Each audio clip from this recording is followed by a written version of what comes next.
शिक्षक दिवस के लिए ढेर सारी शुभकामनाएं आप सबको।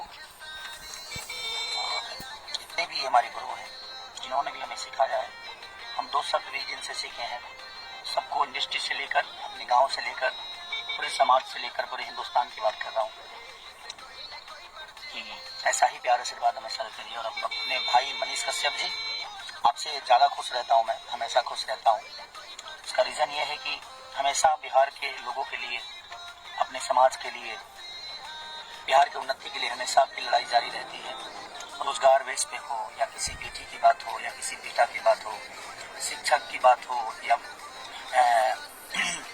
स्टूडेंट की बात हो, हर उस बात में आप रहते हैं।